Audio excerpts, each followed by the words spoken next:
ಅನ್ನಪೂರ್ಣ ಸವಿರುಚಿಗೆ ಎಲ್ರಿಗೂ ಸ್ವಾಗತ ಫ್ರೆಂಡ್ಸ್. ಇವತ್ತು ನಾನು ಸ್ವಲ್ಪನೂ ಕಡಲೆ ಹಿಟ್ಟು ಬಳಸ್ತಿರನೇ ಗೋಧಿ ಹಿಟ್ಟಲ್ಲಿ 1 ಕಪ್ ಗೋಧಿ ಹಿಟ್ಟಲ್ಲಿ ಬೋಂಡನ ಮಾಡ್ತಾಯಿದ್ದೀನಿ. ಇದು ಆರೋಗ್ಯಕರವಾಗಿರುತ್ತೆ ಮತ್ತು ಅಷ್ಟೇ ಸಾಫ್ಟಾಗಿ ಅಷ್ಟೇ ಕ್ರಿಸ್ಪಿಯಾಗಿರುತ್ತೆ. ಟೀ ಟೈಮ್ಗೆ ಆರೋಗ್ಯಕರವಾಗಿರುವಂಥ ಸ್ನ್ಯಾಕ್ಸ್ ಅಂತಲೇ ಹೇಳ್ಬೋದು. ಮೊದಲಿಗೆ ನಾನಿಲ್ಲಿ ಗೋಧಿ ಹಿಟ್ಟಿನ ಬೋಂಡ ಮಾಡೋದಕ್ಕೆ 1 ಬಟ್ಲಷ್ಟು ಗೋಧಿ ಹಿಟ್ಟನ್ನ ತೊಗೊಂಡಿದ್ದೀನಿ. ಹಾಗೆ ಒಂದು ಅರ್ಧ ಸ್ಪೂನಷ್ಟು ಅಜ್ವೈನ್ ತೊಗೊಂಡಿದ್ದೀನಿ. ಆನಂತರ ನಾನಿಲ್ಲಿ ಒಂದು ಅರ್ಧ ಕಪ್ಪಷ್ಟು ಅಕ್ಕಿ ಹಿಟ್ಟು ತೊಗೊಂಡಿದ್ದೀನಿ. ಅಕ್ಕಿ ಹಿಟ್ಟು ಹಾಕೋದ್ರಿಂದ ಬೋಂಡ ಗರಿಗರಿಯಾಗಿ ಬರುತ್ತೆ. ಹಾಗೆ ನಾನಿಲ್ಲಿ ಒಂದು ಪ್ಲೇಟಲ್ಲಿ ಒಂದು ಸ್ವಲ್ಪ ಕರಿಬೇವಿನ ಸೊಪ್ಪನ್ನ ಸಣ್ಣ ಕಟ್ ಮಾಡಿ ಇಟ್ಕೊಂಡಿದ್ದೀನಿ. ಒಂದು ಈರುಳ್ಳಿನ ನಾನು ಮೀಡಿಯಮ್ ಸೈಜ್ ಈರುಳ್ಳಿನ ಸಣ್ಣ ಕಚ್ಚಿಟ್ಕೊಂಡಿದ್ದೀನಿ. ಹಾಗೆ ಒಂದು ಅರ್ಧ ಬಟ್ಲಷ್ಟು ಸಬ್ಸಿಗೆ ಸೊಪ್ಪು, ಅರ್ಧ ಬಟ್ಲಷ್ಟು ಸಣ್ಣ ಬಟ್ಲಲ್ಲಿ ಅರ್ಧ ಬಟ್ಲಷ್ಟು ಕೊತ್ತಂಬರಿ ಸೊಪ್ಪನ್ನ ಸಣ್ಣ ಸಣ್ಣ ಕಟ್ ಮಾಡಿ ಇಟ್ಕೊಂಡಿದ್ದೀನಿ. 1-2 ಹಸಿಮೆಣ್ಸಿನ್ಕಾಯಿನ ಸಣ್ಣ ಕಟ್ ಮಾಡಿ ಇಟ್ಕೊಂಡಿದ್ದೀನಿ. ಇದಿಷ್ಟನ್ನು ಈಗ ಮಿಕ್ಸಿಂಗ್ ಬೌಲ್ಗೆ ಹಾಕ್ಕೊಳ್ತೀನಿ. ಮೊದಲಿಗೆ ನಾನಿಲ್ಲಿ ಒಂದು ಮಿಕ್ಸಿಂಗ್ ಬೌಲ್ ತೊಗೊಂಡು ತೆಗೆದಿಟ್ಕೊಂಡಿರೋ ಅಂಥ ಗೋಧಿ ಹಿಟ್ಟನ್ನ ಹಾಕ್ಕೊಂಡೆ. ಹಾಗೆ ಅಕ್ಕಿ ಹಿಟ್ಟು ಹಾಕ್ಕೊಂಡೆ. ಈಗ ಸೊಪ್ಪು ಮತ್ತು ಈರುಳ್ಳಿನ ಹಾಕ್ಕೊಳ್ತಾ ಇದ್ದೀನಿ. ಸಬ್ಸಿಗೆ ಸೊಪ್ಪು ಇಲ್ಲ ಅನ್ನೋ ಟೈಮಲ್ಲಿ ಬರೀ ಕೊತ್ತಂಬರಿ ಸೊಪ್ಪಿಂದನೇ ಮಾಡ್ಬೋದು. ನಿಮಗೇನಾದರೂ ನುಗ್ಗೆ ಸೊಪ್ಪು ಸಿಕ್ಕುತ್ತೆ ಅನ್ನೋದಾದರೆ ಈ ಟೈಮಲ್ಲಿ ನುಗ್ಗೆ ಸೊಪ್ಪನ್ನು ಸಹ ಹಾಕ್ಕೋಬೋದು. ತುಂಬ ಟೇಸ್ಟಿಯಾಗಿ ಬರುತ್ತೆ, ಅಷ್ಟೇ ಹೆಲ್ದಿಯಾಗಿರುತ್ತೆ. ಈಗ ಅಜ್ವೈನ ಕೈಯಿಂದ ಈ ರೀತಿ ಸ್ಮ್ಯಾಶ್ ಮಾಡಿ ಹಾಕ್ಕೊಳ್ತೀನಿ. ಅಜ್ವೈನ ಹಾಕೋದ್ರಿಂದ ಜೀರ್ಣಕ್ರಿಯೆ ಚೆನ್ನಾಗಾಗತ್ತೆ. ನಾವು ಯಾವುದೇ ಫ್ರೈಡ್ ಐಟಮ್ಸ್ಗೆ ಇದನ್ನು ಬಳಸಿದ್ರೆ ತುಂಬ ಟೇಸ್ಟ್ ಕೂಡ ಚೆನ್ನಾಗಿರುತ್ತೆ, ಜೀರ್ಣಕ್ರಿಯೆನೂ ಚೆನ್ನಾಗಾಗುತ್ತೆ. ಈಗ ರುಚಿಗೆ ತಕ್ಕಷ್ಟು ಉಪ್ಪು ಹಾಕ್ಕೊಳ್ತೀನಿ. 1 ಸ್ಪೂನ್ ಉಪ್ಪು ಸಾಕಾಗುತ್ತೆ. 1/4 ಸ್ಪೂನಷ್ಟು ಚಿಲ್ಲಿ ಪುಡಿ ಹಾಕ್ಕೊಂಡೆ. ಆನಂತರ ಇದನ್ನು ಹಾಗೇ ಮಿಕ್ಸ್ ಮಾಡ್ಕೊಳ್ತೀನಿ. ಪ್ರತಿಯೊಂದು ಹಿಟ್ಟು ಜೊತೆ ಹೊಂದ್ಕೋಬೇಕು. ಈರುಳ್ಳಿ, ಸೊಪ್ಪು ಎಲ್ಲನೂ ಹಿಟ್ಟು ಜೊತೆ ಹೊಂದ್ಕೊಳ್ಳೋ ಹಾಗೆ ಮೊದಲಿಗೆ ಕಲಿಸ್ಕೊಳ್ತೀನಿ. ಆಮೇಲೆ ನಾನು ನೀರು ಹಾಕ್ಕೊಂಡು ಕಲಿಸ್ಕೊಳ್ತೀನಿ. ಸ್ಪೂನಿಂದ ಈ ರೀತಿ ಮಿಕ್ಸ್ ಮಾಡ್ಕೊಳ್ತಾ ಇದ್ದೀನಿ. ಸೊಪ್ಪಲ್ಲೂ ನೀರಿನ ಅಂಶ ಇರುತ್ತೆ. ನಮಗೆ ಒಂದೇ ಸರಿ ನೀರು ಹಾಕಿದ್ರೆ ನಮಗೆ ಗೊತ್ತಾಗೋದಿಲ್ಲ ಎಷ್ಟು ನೀರು ತಗೊಳುತ್ತೆ ಹಿಟ್ಟು ಅಂತ. ಈ ರೀತಿ ಮಿಕ್ಸ್ ಮಾಡಿಕೊಂಡು ಆನಂತರ ನೀರು ಹಾಕ್ಕೊಂಡ್ರೆ ನಮಗೆ ಕನ್ಸಿಸ್ಟೆನ್ಸಿ ಎಷ್ಟು ಬೇಕಾಗುತ್ತೆ ಅಂತ ಗೊತ್ತಾಗುತ್ತೆ. ಈಗ ನೀರು ಹಾಕ್ಕೊಂಡು ಒಂದು ಅರ್ಧ ಗ್ಲಾಸ್ ನೀರು ಹಾಕ್ಕೊಂಡು ಕಲಿಸ್ಕೊಳ್ತಾ ಇದ್ದೀನಿ. ನೀಟಾಗಿ ನೀರು ಎಷ್ಟು ಬೇಕೋ ಅಷ್ಟು ನೋಡ್ಕೊಂಡು ಹಾಕ್ಕೊಂಡು ಕಲಿಸ್ಕೋಬೇಕಾಗತ್ತೆ. ಒಂದೇ ಸರಿ ನೀರು ಹಾಕಿದ್ರೆ ತುಂಬ ತೆಳ್ಳಗಾಗ್ಬಿಡುತ್ತೆ. ತುಂಬ ತೆಳ್ಳಗೂ ಕಲಿಸ್ಬಾರ್ದು, ಹಾಗೆಯೇ ತುಂಬ ಗಟ್ಟಿಗೂ ಕಲಿಸ್ಬಾರ್ದು.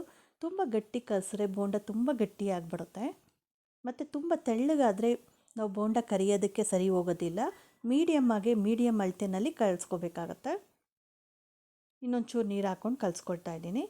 ಅದಕ್ಕೆ ಕಲಿಸ್ಕೊಂಡಿದ್ದೀನಿ, ನೋಡ್ತಿರ್ಬೋದು. ನಾವು ರೊಟ್ಟಿ ಹಿಟ್ಟು ಯಾವ ರೀತಿ ಕಲಿಸ್ಕೋತೀವೋ ಕೈಯಲ್ಲಿ ಬಳಿಯೋ ಹಿಟ್ಟು ಅದಕ್ಕೆ ಬಂದರೆ ಸಾಕು. ಅದಕ್ಕೆ ಕಲಿಸ್ಕೊಂಡು ಇಟ್ಕೊಂಡಿದ್ದೀನಿ. ಲಾಸ್ಟಲ್ಲಿ ನಾನು 1/4 ಚಮಚದಷ್ಟು ಸೋಡಾ ಹಾಕ್ಕೊಳ್ತಾ ಇದ್ದೀನಿ. ಸೋಡಾ ಹಾಕಿದ್ರೆ ಸ್ವಲ್ಪ ಸಾಫ್ಟಾಗಿ ಬರುತ್ತೆ ಮತ್ತು ಗರಿಗರಿಯಾಗಿ ಬರುತ್ತೆ. ಚೂರು ಬಳಸ್ಬೋದು ಸೋಡಾ, 1/4 ಚಮಚ ಹಾಕಿದ್ರೆ ಸಾಕು. ಈ ರೀತಿ ಕೈಯಿಂದ ತೆಗೆದು ಹೀಗೆ ಉಂಡೆ ಬಿಡೋ ರೀತಿ ಕಲಿಸ್ಕೋಬೇಕಾಗತ್ತೆ. ಹಿಂಗೆ ಉಂಡೆ ಬಿಟ್ಟರೆ ಅದು ಬೀಳಬೇಕು ಕೆಳಗಡೆ. ಆ ರೀತಿ ಕಲಿಸ್ಕೊಂಡು ಇಟ್ಕೊಂಡಿದ್ದೀನಿ, ನೋಡ್ತಿರ್ಬೋದು. ಈಗ ಎಣ್ಣೆ ಕಾಯಕ್ಕೆ ಇಟ್ಟಿದ್ದೀನಿ. ಎಣ್ಣೆ ಚೆನ್ನಾಗಿ ಕಾಯ್ದಿದೆ. ಈ ಕಾಯ್ದಿರೋ ಎಣ್ಣೆನ 3 ಸ್ಪೂನು ಹಿಟ್ಟಿಗೆ ಹಾಕ್ಕೊಳ್ತೀನಿ. ಬೋಂಡದ ಹಿಟ್ಟಿಗೆ ಹಾಕ್ಕೋಬೇಕಾಗತ್ತೆ. 3 ಸ್ಪೂನ್ ಹಾಕ್ಕೊಂಡ್ರೆ ಸಾಕು. ಎಣ್ಣೆ ಹಾಕೋದ್ರಿಂದ ಕರೆದಿರೋ ಎಣ್ಣೆ ಹಾಕೋದ್ರಿಂದ ಇನ್ನೂ ಸ್ವಲ್ಪ ಗರಿಗರಿಯಾಗಿ ಬರುತ್ತೆ ಬೋಂಡ. ಯಾವುದೇ ಬೋಂಡ ಅಷ್ಟೇ ಕರೆದಿರೋ ಎಣ್ಣೆನ ಬಳಸೋದ್ರಿಂದ ಹಿಟ್ಟು ಕಲಸಿದ್ಮೇಲೆ ತುಂಬಾ ಗರಿಗರಿಯಾಗಿ ಬರುತ್ತೆ. ಅಕ್ಕಿ ಹಿಟ್ಟು ಬಳಸಿದ್ರೂ ಬೋಂಡ ಗರಿಗರಿಯಾಗಿ ಬರುತ್ತೆ. ಎಣ್ಣೆ ಹಾಕ್ಕೊಂಡು ನೀಟಾಗಿ ಮಿಕ್ಸ್ ಮಾಡಿಕೊಂಡು ಈ ರೀತಿ ಸಣ್ಣ ಸಣ್ಣ ಉಂಡೆ ತೊಗೊಂಡು ಬಿಟ್ಕೊಳ್ತಾ ಇದ್ದೀನಿ. ಕಾಯ್ದಿರೋ ಎಣ್ಣೆಗೆ ಎಲ್ಲನೂ ಹಾಕ್ಕೊಳ್ತಾ ಇದ್ದೀನಿ. ಈ ರೀತಿ ಸಣ್ಣ ಸಣ್ಣ ಉಂಡೆ ಆದರೆ ಸಾಕು.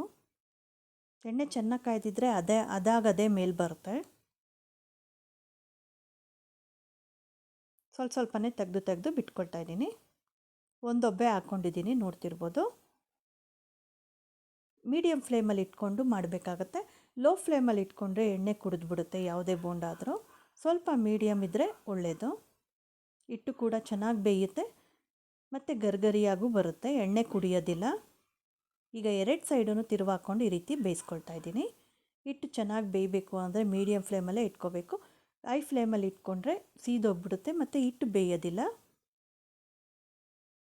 ಈ ಕಲರ್ ಬಂದರೆ ಸಾಕು, ಗೋಲ್ಡನ್ ಬ್ರೌನ್ ಬಂದರೆ ಸಾಕು. ಈಗ ತೆಗೆದು ಪ್ಲೇಟ್ಗೆ ಹಾಕ್ಕೊಳ್ತಾ ಇದ್ದೀನಿ.